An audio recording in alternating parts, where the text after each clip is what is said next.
Welcome to HortTube. My name is Jim Putnam. This is the Sunday garden question and answer video that I do most Sundays of every month.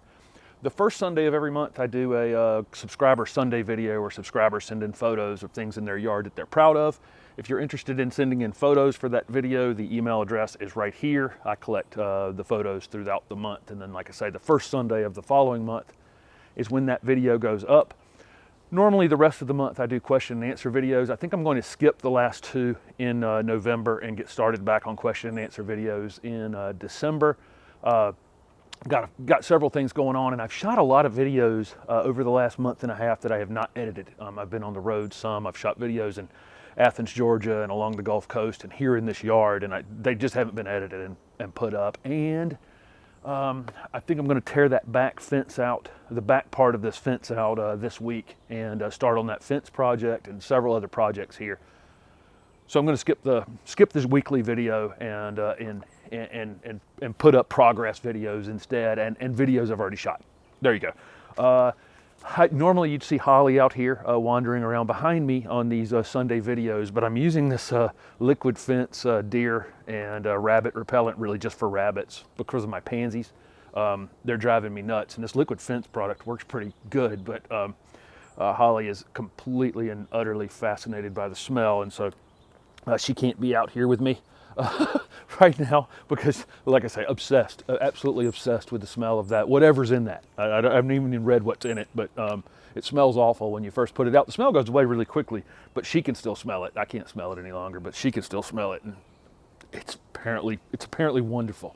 So I also had the giveaway for the two pruners that I'll announce in this video from last week's video, where I asked everybody to give me ideas for videos for upcoming years. Honestly, there were so many suggestions. It could go for years, but I did get I've written lots of them down. Thanks everybody for participating in that. A lot of them got repeated so many times I can tell that, you know, those are things that people would definitely be very interested in seeing. So again, thanks for participating in that, and giving me some idea of where your guys' mind's at as you're searching around on YouTube for for video content, because I do the same thing. I have several outside of gardening interests that I like on YouTube, and always searching for something that I'm interested in. So okay, let's get to some questions from last week's video and from others that I have just collected on the channel. I've gotten a lot of questions about cold hardy camellias because I've shown so many camellias recently, and all my camellias are in bloom in some form in this yard. We're going to get a frost, a heavy freeze actually. It's supposed to be 28 on Wednesday night, so probably some of my open flowers on the camellias will be knocked back, but the buds that are still tight will be fine. If you want to, while I'm thinking about this, throw a sheet over your Camellia sasanquas that have kind of semi-open flowers on them on Wednesday night, or whatever night you have that's going to be below freezing if you're in the southeast this week. That may be beneficial. Just one night with the sheet on them, when the sun comes back up the next morning, take the sheet off, and those buds probably would be insulated well enough. The ones that are kind of semi-open, the ones that are really tight, it won't affect them. They'll just wait for some warmer weather in December and then open at that time, unless it gets cold and stays cold, obviously. But the ones that are kind of semi-open or fully open, you could protect with a sheet. You'll damage some of the open flowers by covering it though. But somebody asked me about cold hardy camellias. There is a winter series of camellias that the National Arboretum did, and they're all winter something. But those are a good choice. Camellia Forest in Chapel Hill, which is a mail order camellia nursery. Well, they have other interesting plants as well, but I know they have some of them. I did a tour video there, I think it was 2 falls ago. It was in the winter, maybe two years ago. If you want to look for that video on my channel, it's Camellia Forest Nursery. Lots of really nice, lots of nice camellias. There may be other mail order camellia nurseries as well, or a garden center near you may be able to order one of those. But those are hardy into zone 6. I don't know that I'm going to plant them this time of year. I might wait until spring. I've said that, virtually every one of these question and answer videos, planting marginal plants in the fall, may not be the best idea. So they're hardy into zone 6, but that doesn't mean, they want to go in the ground 3 weeks before it's 15 degrees. So, spring may be a better time.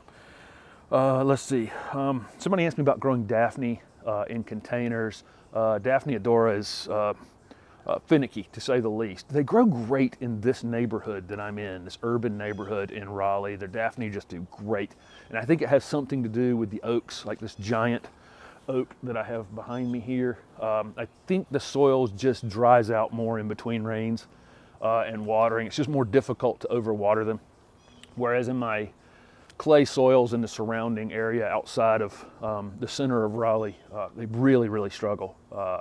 And so if somebody's just asking about growing them in containers because to prevent them from getting root rot, yes, you can grow them in containers, but you have to be careful with your container mix. It needs to drain well. I would use some pine bark in your mixed in with your potting soil or something like that. Make sure that soil's going to drain, because you can drown them maybe even easier in a peat-based potting soil than you could in the clay-based soil. But it's a finicky plant. They're worth it. They're great plants. There's nothing that's, well, I probably have said that about 50 different fragrant plants over the years. I don't know if Daphne has the best fragrance. It may be a little overwhelming to me. I'm not a big fragrance person. I appreciate fragrant plants, but I'm not a big. Osmanthus is kind of perfect to me. It's right here beside me. It has that sweet smell to it, but it's not overwhelming the space that I'm standing in. It's right here in bloom, and it'll bloom right into, during the warmer days of the winter, Osmanthus fragrans. Daphne, I grew and sold for years at the farmer's market in Raleigh, and I'd have to transport those things, and they'd be in the back of the delivery truck, maybe 50 of them for a Saturday or something like that, and it would almost make me sick. It's wonderful. It's a wonderful plant in that it blooms when nothing else is blooming, and that's what I appreciate about it. But it's finicky as all heck, and it can be almost overwhelming if you were in a tight space with it. Anyway, that's just my thoughts on Daphne, but definitely worth it just because it's an amazing plant that blooms in February when nothing else is even thought about waking up and those things are blooming, or March. Let's see. Somebody asked me about when I was starting some of the more the bones projects of this project that I've had going on here, because all I've done is plant things and lay out paths and that kind of thing. But like I said earlier, I am starting the fence this week. Some of the stone work, I'll probably January, February, it will be on my list for those kind of jobs. And I will show you guys all of that process. I don't know how much teaching I'll do about stone walls. I'll show you how I'm putting them in, but I don't know how much. I actually taught classes on stone walls. There was a little school. There was classes in Raleigh for a long time. It's called the Carolina School of Gardening, and I taught stone wall classes for that. So I have experience teaching people how to build stone walls and teaching people hardscaping. And I did a ton of hardscaping when I had my landscape business, but I don't know how much I wanted to. I don't know how much. We'll see. We'll see when I get to that part of the video. You'll see how I build the walls. I don't know if I want to, have every single engineer on earth tell me how I've built the walls wrong in the comment section below my videos. We'll see when I get to that moment. All right, let's see. Somebody asked me my method of madness or whatever for planting annuals in this space back here, because I put up a video, just showing off the annual color that I have, a color that was in the yard. And really, the main thing for me is I'm trying to cover as much of this ground as I possibly can. It's very difficult in a young landscape sometimes to keep the ground covered. And the main reason I want to keep the ground covered is because I want to eliminate as many weeds as possible. The shrubs I have in here right now are small, and so I have lots of space between them. And so mainly I'm coming in here and I'm just targeting large spaces, and I'm planting pansies and violas and dianthus and snapdragons and even lettuce and cauliflower and broccoli and whatever. I'm just trying to fill in space in the meantime to lessen the amount of mulch I would have to use and lower the amount of weeds that I'm having. So I don't know that it's so much design as it is function. There's a space right next to me with a gardenia this far apart from a weigelia, and there's 7 pansy plants in the middle of it, and so there was space there, and it'll look absolutely fantastic, all winter long. But it was really just mainly to cover that space, prevent me from having a lot of weeds there in the wintertime. If that makes any sense. Somebody asked me about, several people in the video from last week asked me about going back and touring the old house. I unfortunately drove past there. I have contacted them, and I'm going to take some cuttings off a few things that I need to get cuttings off of there, and they're fine with that. But it hasn't been maintained all that well, and nor would I have expected it to. I almost felt sorry for the person who would have been moving in there. It would be the same thing here in a few years. It's a lot. Would be a lot to ask anyone to maintain, and so they had definitely fallen behind on the maintenance. I don't know where that will end up. Maybe I'll make some suggestions while I'm there getting cuttings or whatever. But it has not been maintained all that well. It's not in disrepair. The plants still look fine. It's just weedy and that kind of thing. It could easily be reset with a few days' work. Okay, but for now, you guys wouldn't want to see it. I got lots of questions about rabbits because of the pansies, and like I say, I'm using this liquid fence deer and rabbit repellent. And then I bought one that was already mixed, and then I bought the concentrate, and I just remix it into this. It's not the cheapest thing in the world, but you only have to use it once a week initially, and then like once every 3 weeks or something like that after a few applications. So expensive, but you don't have to use it as much as some other products, so I think it kind of balances out. Okay, somebody asked me about arborvitae, winter protecting arborvitae, because I've talked about like emerald arborvitae. I've seen deer just eat the bottom 4 and 5 feet out. I've meant to take pictures a few times up in the mountains. I've passed by, but the road's been too narrow or something, and I haven't been able to stop and take photos of this. But deer will just eat the whole, they'll strip the bottom 4 or 5 feet of foliage all the way to the ground, so it looks like these tree-formed arborvitae. I think the only way to protect them would be to wrap them in burlap in the wintertime, and either burlap or some sort of deer fencing around them during the winter months. I can't imagine there's any other way.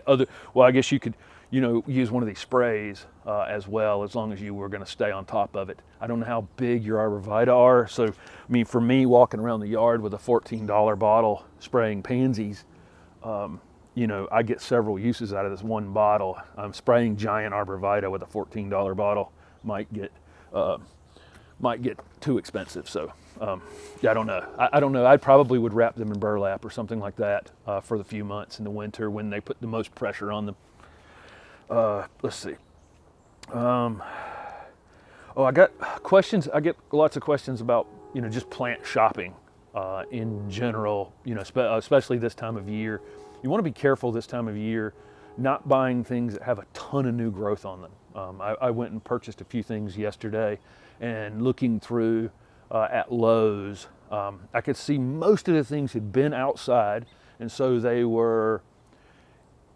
had that look where they were starting to go to sleep, which is how the plants should look right now. They should be losing a little color in their leaves. All of these evergreen shrubs, they ought to be losing a little bit of color. Even the evergreen plants should be getting a few red leaves on them where they're going to shed a few leaves. Everything should be looking a little bit tired, and that would be normal. If I go in and I see a shrub and it's got 3 or 4 inches of new growth on it, I know that thing came out of a greenhouse, and I would be cautious about tossing that in the ground. I just wanted them to be, as long as they've been outside, acclimated to the weather that we currently have, put them in the ground. They're fine. They're not going to be shocked by that. In fact, they're going to be better insulated in the ground at your house than on that table at the garden center. They'll be better. Like I said, they'll just be better off. So, but that's the main thing I'm looking for this time of year. And always, just in general, looking for plants that seem full and happy. There's a video on my channel about plant shopping if you want to go back and look at that, and it's like 5 things to look for or something like that when you're plant shopping, and I kind of go through in that video on plants that were at my garden center, because plants at garden centers can be overwatered frequently and then get a little bit of wilt in them and that kind of thing that almost looks like the plants are dry, but they've actually got root rot And those are plants I want to avoid if they've, I don't mind if they've defoliated a little bit from the bottom, because that means they just got super dry. But if they're wilting from the top, but there's moisture in the pot, that's almost certainly root rot. So there's some things I know to look for, but there's a video on my channel for that if you want to go back and take a look at that plant shopping video that I did. And then from the questions, for the last thing from this week, from the questions from last week, a lot of those things I get, there were, can you do videos on fragrant plants? There's a playlist on my channel called Fragrant Plants. There were, you know, questions about shade, videos for shade plants. There's an actual playlist on my channel called Shade Plants. You know, more plants for Zone 5. There's an actual playlist, if you don't know this already, a playlist on my channel called Zone 5. And it's got all the plants I've ever covered for Zone 5. I certainly haven't covered as many plants for Zone 5 as I have for Zone 7 where I live. But there are, I don't know, there's probably 100, there's 150 videos in that playlist, I'm sure, of plants that will grow in Zone 5. So, you know, keep that in mind. If you go to my main channel page, there's a tab up there that says playlist. You pull that playlist thing up, and I don't know how many playlists I've created, probably 100. But like the video that went up, okay, so yesterday I put up a video called Foolproof Gardenia. This is an example of this. That plant grows in Zone 7, 8, 9, and 10, so it's in all 4 of those playlists. It's a fragrant plant, so it's in the fragrant plant playlist. It's a good foundation plant, so I put it in the foundation plant playlist. It's a good container plant, so I put it in the container plant playlist. What else? Oh, it's a gardenia, so I put it in the gardenia playlist. There's actually a playlist for hollies, gardenias, butterfly bushes. I don't care what it is. If I've done more than one, there should be a playlist just for groups of plants as well. Like that, camellias. There's a camellia playlist if you want to see all the camellia videos I've ever done. Hopefully I've put them all in there. I'm sure I've missed when I'm assigning them to playlist. I'm sure I'm missing playlist here and there, but for the most part, that's the best way to research videos on my channel. So, oh, I haven't done the winners for the Corona Snips yet. The winners are Kelly Willis and Diane Higdon. Thank you very much for participating. I think there were 500 and some comments or something like that, and I've written lots of your suggestions down for future videos. And again, thanks for participating in that. And if you two will, Kelly Willis and Diane Higdon, will send me an email to this address with your address, I will get those Corona Snips out to you. If I don't hear from you, I will get in touch with you. Thanks for watching.